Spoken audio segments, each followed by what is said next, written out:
সুপ্রিয় শিক্ষার্থীবৃন্দ, কিশোরগঞ্জ আইডিয়াল কর্তৃক আয়োজিত ক্যাজাটাইজ হোম স্কুলে তোমাদেরকে স্বাগতম জানাচ্ছি। আমি শেখ ফরিদ আহমেদ, সহকারী শিক্ষক হিসাব বিজ্ঞান। আজকে আমি তোমাদের সামনে তৃতীয় অধ্যায় নিয়ে সংক্ষিপ্ত আলোচনা করব। তোমরা প্রত্যেকে বই নিয়ে বসবে। দেখো বইয়ের 25 পৃষ্ঠা দেখাও। এখানে প্রথম আমরা দুতরফা দাখিলা পদ্ধতির ধারণা নিয়ে আলোচনা করব। তো আমরা কি আলোচনা আজকে বিষয় কী বললাম যে দুতরফা দাখিলা পদ্ধতির ধারণা।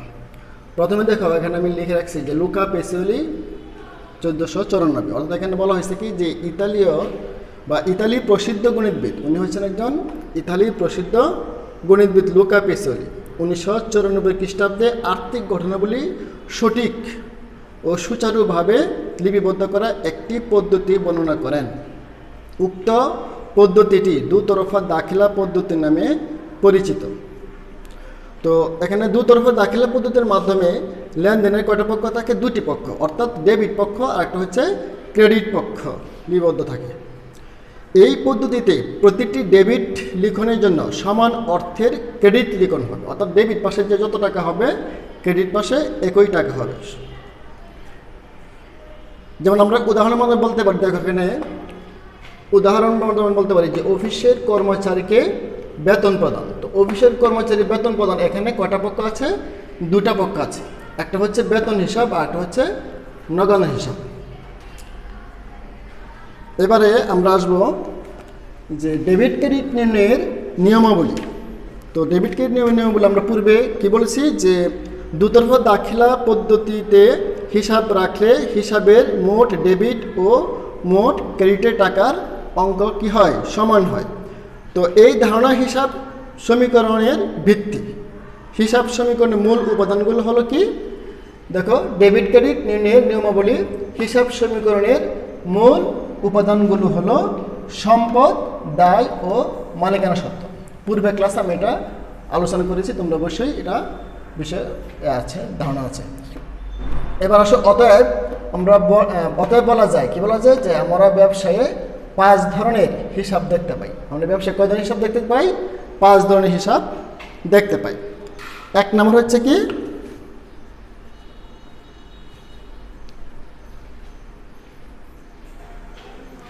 দেখো এখানে 5টি হিসাব কি কি?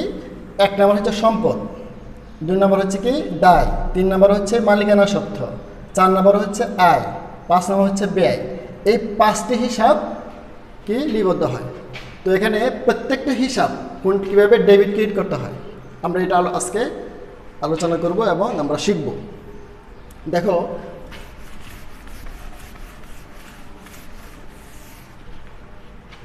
এক নম্বর আমরা কি লিখব? দেখো সম্পদ। সম্পদ বৃদ্ধি পেলে কি হয়? ডেবিট। সম্পদ হ্রাস পেলে হয় ক্রেডিট। তারপরে 2 নম্বর হচ্ছে কি? সম্পদ, পরে দায়। দায়, তো এরকমভাবে দায় যদি বৃদ্ধি পায় তাহলে কি হবে? দায় বৃদ্ধি পেলে হবে ক্রেডিট, আর দায় যদি হ্রাস পায় তাহলে হবে তোমার ডেবিট। এরপর আসো 3 নম্বর হচ্ছে কি? মালিকানা সত্ত্ব। মালিকানা সত্ত্ব বিষয়টা আমি আগে বলেছিলাম। মালিক সত্ত্বটা কি তোমরা অবশ্যই জানো। একমাত্র মালিকের যে পাওনা, অর্থাৎ এখানে কোনো তৃতীয় পক্ষের কোনো দাবি থাকবে না যে সম্পদের মধ্যে, এটাই মালিকানা সত্ত্ব। যেমন মালিকানা সত্ত্ব যদি বৃদ্ধি পায় তাহলে কি হবে? ক্রেডিট। যেমন মূলধন বৃদ্ধি পেলে কি হবে? ক্রেডিট। মালিকানা সত্ত্ব যদি হ্রাস পায় তাহলে হবে কি? ডেবিট। যেমন আমরা কি বলতে পারি হ্রাস পেলে কোনটা হয়? যে তোমার উত্তোলন, যদি ব্যবসা থেকে উত্তোলন করে তাহলে কি মালিকানা সত্ত্ব হ্রাস পায়, হ্রাস পেলে কি হবে? ডেবিট। এরপর আসো 4 নম্বর। 4 নম্বর কি? আয়। 4 নম্বর হচ্ছে আয়। তো আয় যদি বৃদ্ধি পায় তাহলে কি হবে? আয় বৃদ্ধি পেলে ক্রেডিট। আয় বৃদ্ধি পেলে হবে কি? ক্রেডিট। আর যদি হ্রাস পায় তাহলে কি হবে? ডেবিট। আয় হ্রাস পেলে ডেবিট। লাস্ট হচ্ছে ব্যয়। ব্যয়, ব্যয় যদি বৃদ্ধি পায় তাহলে কি হবে? ডেবিট। আর যদি হ্রাস পায় তাহলে কি হবে? ক্রেডিট।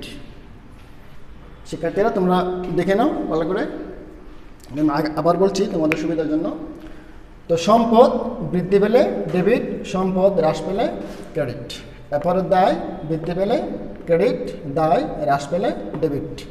মালিকানা সত্ত্ব যদি বৃদ্ধি পায় ক্রেডিট, মালিকানা সত্ত্ব হ্রাস পেলে হয় ডেবিট। এরপর আসো 4 নম্বর, আয় বৃদ্ধি পেলে ক্রেডিট, আয় হ্রাস পেলে ডেবিট। ব্যয় বৃদ্ধি পেলে ডেবিট, ব্যয় হ্রাস পেলে ক্রেডিট।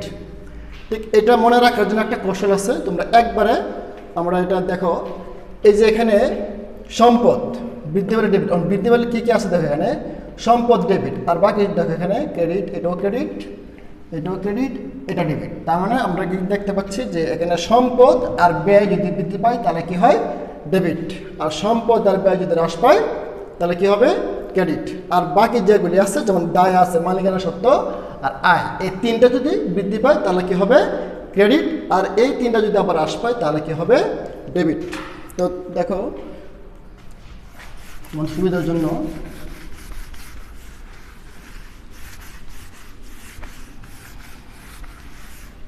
আমরা একসাথে লিখতে পারি কীভাবে, যেমন ধরো আয়, দায়, মালিকানা সত্ত্ব, মালিকানা সত্ত্ব, আয়, দায়, মালিকানা, আয়, দায়, মালিকানা সত্ত্ব, আয়, দায়, মালিকানা সত্ত্ব, এই তিনটা যদি তোমার যদি বৃদ্ধি পায়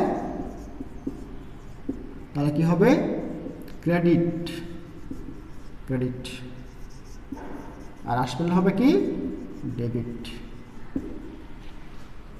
আয়, দায়, মালিকানা সত্ত্ব, এই তিনটা হিসাব যখন বৃদ্ধি পাবে তখন কি হবে ক্রেডিট, আর এই তিনটা হিসাব যদি আবার হ্রাস পায় তাহলে ডেবিট।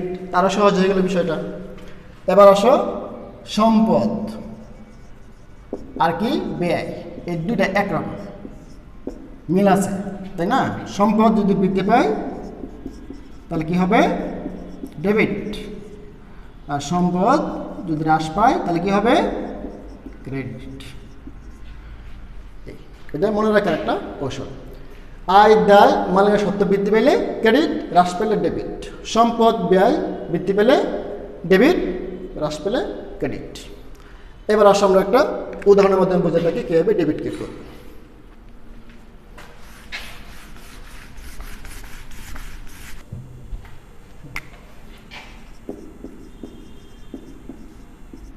উদাহরণ 1 নম্বর একটা উদাহরণ দিই। ধর আমরা আগে যে একটা উদাহরণ দিয়েছিলাম যে কর্মচারীর বেতন প্রদান, কর্মচারীর বেতন প্রদান 5,000 টাকা, 5,000 টাকা। তো এখানে দেখো দুটা পক্ষ বিদ্যমান, দুটা পক্ষ আছে এখানে, অর্থাৎ দুটা হিসাব এখানে আছে। কর্মচারীর বেতন প্রদান 5,000 টাকা। তো এখানে বেতন হিসাব আর একটা কি হিসাব, নগদ টাকা দিচ্ছি নগদান হিসাব, এই দুটো হিসাব অন্তর্ভুক্ত আছে এখানে। একটা বেতন হিসাব আর একটা কি নগদান হিসাব। তো এখানে একটা বেতন আর একটা কি নগদান।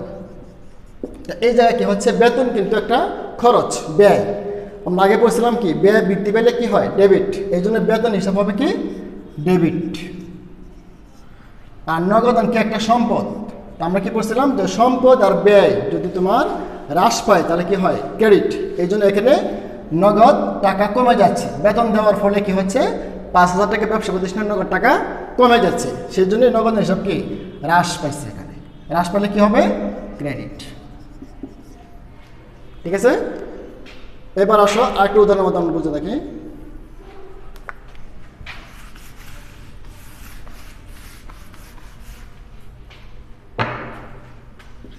ধরো পণ্য ক্রয়, পণ্য ক্রয়, পণ্য ক্রয় কত, ধরো 2,000 টাকার পণ্য ক্রয়।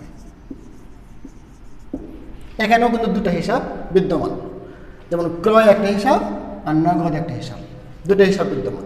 ক্রয় মানে কি ব্যয়, ব্যয় বৃদ্ধি পেলে কি হয় ডেবিট, আর নগদ টাকা সম্পদ কমে গেলে কি হয় ক্রেডিট। তাই এখানে দুটো হিসাব কি কীভাবে লিখতে পারি আমরা, যে ক্রয় হিসাব,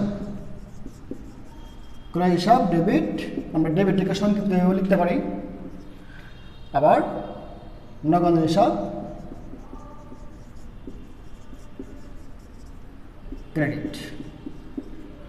আমরা এভাবে লিখতে পারি। একইভাবে দেখো ক্রয়টা কি একটা ব্যয় ছিল, ব্যয় যখন বৃদ্ধি পাইছে তখন ডেবিট, আর নগদান যখন সম্পদ কমে গেছে তার মানে ক্রেডিট।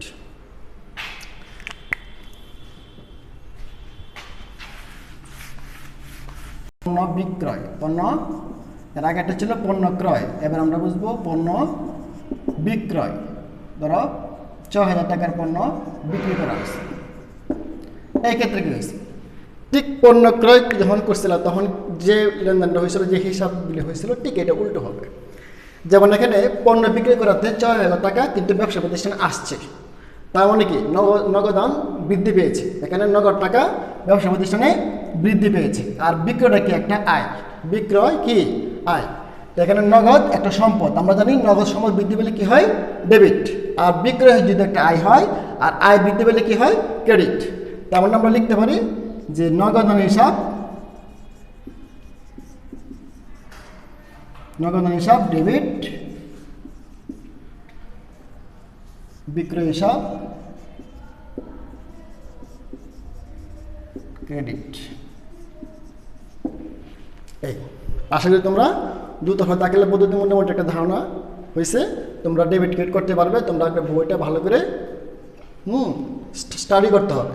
আর ক্লাসটা করার সময় অবশ্যই বইটার সাথে রাখবে, এবং ওই ২৭ পৃষ্ঠা ২৫ পৃষ্ঠা দেখবা এরকম আলোচনা করা আছে। তো আজকে এই পর্যন্তই, তোমরা ভালো থাকো, সুস্বাস্থ্য কামনা করছি, আল্লাহ হাফেজ।